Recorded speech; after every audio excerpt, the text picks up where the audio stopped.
Good morning and welcome to the Daily Journal's Newsbreak, sponsored by Renaissance Bank. Today is Wednesday, February 21st. I'm your host, Emma Kent. Let's take a look at the top news and sports stories from Northeast Mississippi, but first we'll start with the weather forecast. Today it will be rainy with a high of 60, a low of 51, and a 60% chance of rain. Tomorrow will be rainy with a high of 64, a low of 53, and a 40% chance of rain. On Friday, there will be cloudy skies with a high of 77, a low of 62, and a 20% chance of rain. And on Saturday, another rainy day with a high of 73, a low of 53, and an 80% chance of rain. A bill that would generate $1.1 billion for transportation passed the Senate on Tuesday by a 36-14 margin. The Bridge Act is Lieutenant Governor Tate Reeves' proposal to deal with what most agree is a deteriorating infrastructure system on both the state and local levels. Legislators have been grappling with how to provide more funds for transportation since at least 2012. The bill would be paid for in part by issuing $150 million in debt and by taking funds normally earmarked primarily for education, healthcare, and law enforcement. More than $700 million in the plan is dependent on revenue growth reaching a certain level. Roughly 60% of the revenue in the bill would go for state needs and 40% for city and county government infrastructure problems. In many instances, the legislation requires a local match to draw down the state funds. The bill was debated for about 3 hours on the Senate floor Tuesday and had bipartisan support. 7 of the 18 Democrats in the 52-member chamber voted for it. 3 Republicans voted no. This comes after Governor Phil Bryant said last week he would prefer to wait on addressing transportation to see whether Congress passes President Donald Trump's transportation plan that could impact federal money going to states. The Tupelo City Council has agreed to keep alive the possibility of a public transportation pilot program. The council agreed on Tuesday night to set aside $225,000 in a fund that could be used to finance a 15-month test run of a public transport system.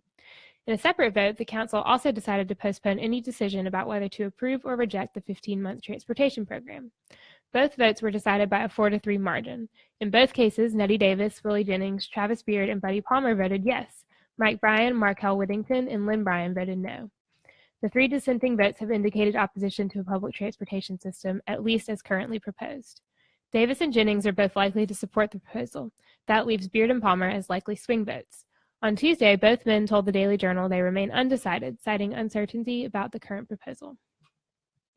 The application period for the Tupelo Public School District's open superintendent job is officially closed, meaning the search can now move into its next phase.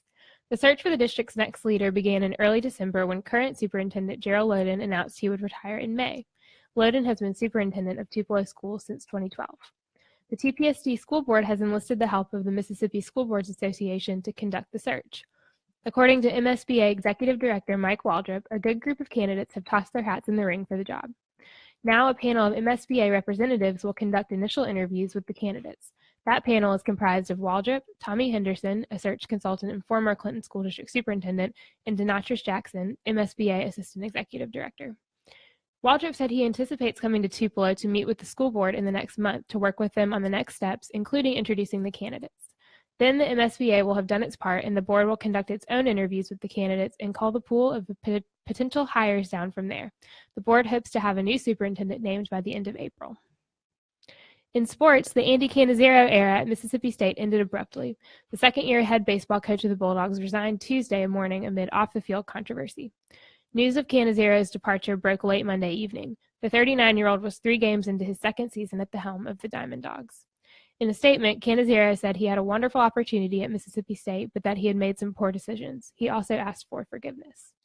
Pitching coach Gary Henderson will take over immediately as interim head coach for the remainder of the season. Henderson has 8 years of SEC head coaching experience at Kentucky, where he posted a 258 and 199 record and guided the Wildcats to 2 NCAA regionals. He was named SEC Coach of the Year in 2012.